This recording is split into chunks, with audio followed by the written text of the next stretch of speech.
दोस्तों, तैयार हो जाइए क्योंकि आज हम डूबने वाले हैं भक्ति के एक ऐसे समंदर में जहां लाखों की भीड़ है, विशाल रथ है और एक ऐसी ऊर्जा है जो आपके रोंगटे खड़े कर देगी। जी हाँ, ये है भव्य जगन्नाथ रथ यात्रा।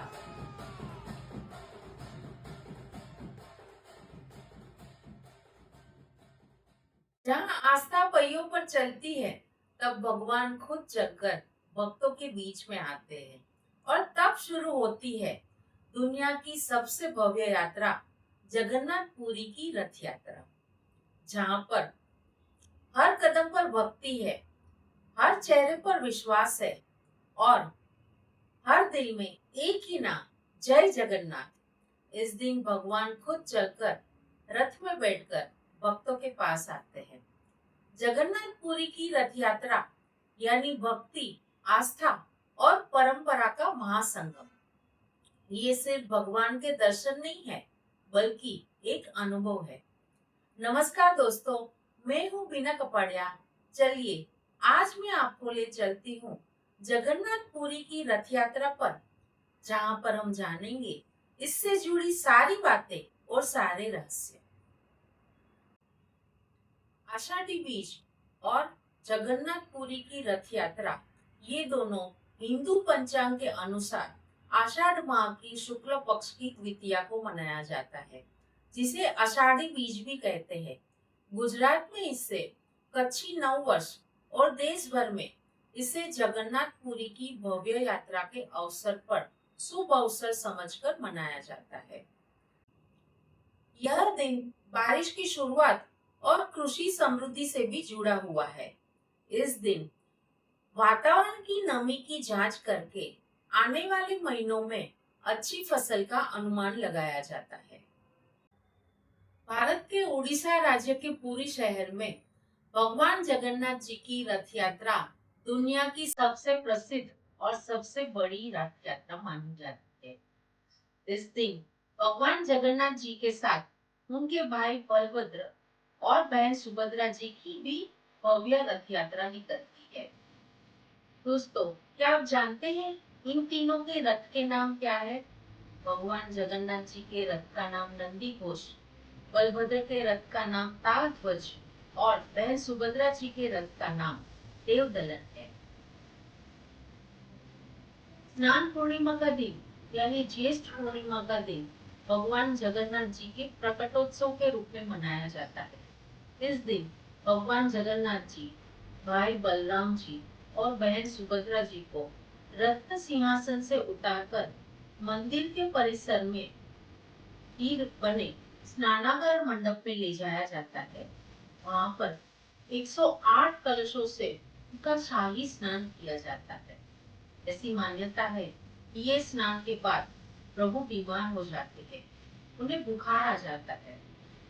15 दिन तक उन्हें विशेष कक्ष में रखा जाता है, जिसे आसार घर कहते हैं। 15 दिन की अवधि तक भगवान को सिर्फ वैद्यों और मंदिर के सेवकों के अलावा कोई और नहीं देख सकता। इसके दौरान भगवान के प्रतिनिधि जो है अलारनाथ, उनकी प्रतिमा स्थापित की जाती है, उनकी पूजा अर्चना की जाती है और 15 दिन के बाद प्रभु स्वस्थ होते हैं और भक्तों को दर्शन देते हैं। इसे नव यौवन नेत्र उत्सव भी कहा जाता है। उसके दूसरे दिन द्वितीया को भगवान जगन्नाथ, भाई बलदेव और बहन सुभद्रा जी राजमार्ग पर आते हैं, रथ पर विराजमान होते हैं और पुरी में उनकी भव्य रथ यात्रा निकलती है। जगन्नाथपुरी की ये रथ यात्रा के पीछे बहुत सारी कहानियां हैं। चलिए जानते हैं। द्वापर युग की सबसे प्रचलित कहानी में से एक कहानी ये है कि भगवान श्री कृष्ण की छोटी बहन देवी सुभद्रा जी ने द्वारिका नगरी देखने की इच्छा प्रकट की थी। अपनी छोटी बहन की ये इच्छा पूर्ण करने के लिए भगवान श्री कृष्ण यानी जगन्नाथ जी ने अपने बड़े भाई बलराम जी के साथ एक भव्य रथ यात्रा निकाली थी, जिससे नगर भ्रमण करवाया था। कहा जाता है कि ये वार्षिक रथ यात्रा ये पारिवारिक यात्रा को याद करके निकाली जाती है। रथ यात्रा की दूसरी कथा राजा इंद्रद्युम्न और रानी गुंडीचा से जुड़ी हुई है, जिन्होंने मूल जगन्नाथ मंदिर की स्थापना की थी। रानी गुंडीचा इस बात से व्यथित थी कि उनकी कोई संतान नहीं है। उनकी निश्चित भक्ति से प्रसन्न होकर भगवान ने उन्हें पूछा, माता तुम व्यथित न हो, आज से मैं ही तुम्हारी संतान हूँ। अपने इस वायदे को पूरा करने के लिए भगवान जगन्नाथ साल के 9 दिन अपनी माता के घर यानी गुंडीचा मंदिर जाते हैं। तीसरी कथा में इस रथ यात्रा से ये याद दिलाती है कि कंस के आदेश पर अक्रूर जी भगवान श्री कृष्ण और भाई बलराम को गोकुल से मथुरा लाए थे। कुछ मान्यताओं के अनुसार ये रथ यात्रा उस दिन की भी याद दिलाती है जब द्वारकाधीश बनने के बाद भगवान श्री कृष्ण अपनी गोपियों और वृंदावन वासियों से मिलने वापस आए। ये तो हुई रथ यात्रा की बातें। क्या आप जानते हैं ये रथ कैसे बनते हैं? चलिए मैं आपको बताती हूँ। जगन्नाथपुरी की रथ यात्रा के रथ का निर्माण वुडन क्राफ्ट्समैनशिप यानी कास्ट शिल्प से बनाया जाता है। इसमें कोई भी आधुनिक तकनीक का इस्तेमाल नहीं किया जाता।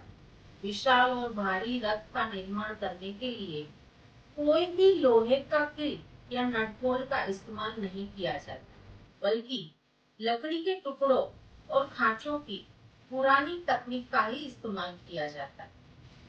ओडिशा के जंगलों में से खास प्रकार की लकड़ियों का चयन होता है ये रथ बनाने के लिए। रथ के निर्माण की शुरुआत अक्षय तृतीया के पावन अवसर पर अनुकूलन, अनुष्ठान, मंत्रोच्चार और औजारों की पूजा से शुरू की जाती है। इसके लिए कोई आधुनिक मशीन का उपयोग नहीं किया जाता, बल्कि सदियों पुराने लकड़ी के औजार जैसे लकड़ी के हथौड़े, कुल्हाड़ी और आरी का उपयोग किया जाता है। और नापने के लिए किसी आधुनिक टेप का उपयोग नहीं किया जाता, बल्कि कलसूत्र यानी धागे और लकड़ी से बने पैमाने का उपयोग किया जाता है। रथ को बनाने के लिए पारंपरिक परिवारों के कारीगर निस्वार्थ भाव से सेवा देते हैं। सबसे खास बात यह है कि इतने भव्य रथ सिर्फ एक ही बार इस्तेमाल किए जाते हैं। रथ यात्रा खत्म होने के बाद उसे पूरी तरह से तोड़ दिया जाता है और उन लकड़ियों को भगवान के महाप्रसाद के ईंधन के रूप में यूज किया जाता है। सिर्फ रथ की सारथी यानी घोड़े और कलश की आकृतियों को ही संभाल के रखा जाता है। ये बताता है कि जन्म, मृत्यु और पुनर्जन्म सार्वभौमत्व नियम है। रथ यात्रा पूरे 9 दिन चलती है। द्वितीया से शुरू होकर 9वें दिन यानी 10वीं को ये खत्म होती है। वर्ष 2026 में ये रथ यात्रा 16 जुलाई से शुरू होकर 24 जुलाई को खत्म हो। ऐसा कहा जाता है कि रथ यात्रा खत्म होने के बाद जब भगवान जगन्नाथ वापस मंदिर में लौटते हैं, तब बरसात आती ही आती है। आपने रथ यात्रा की बातें तो सुन ली, रथ यात्रा से जुड़ी कहानियां भी सुन ली, लेकिन अभी ये कहानी यहाँ पर खत्म नहीं होती है।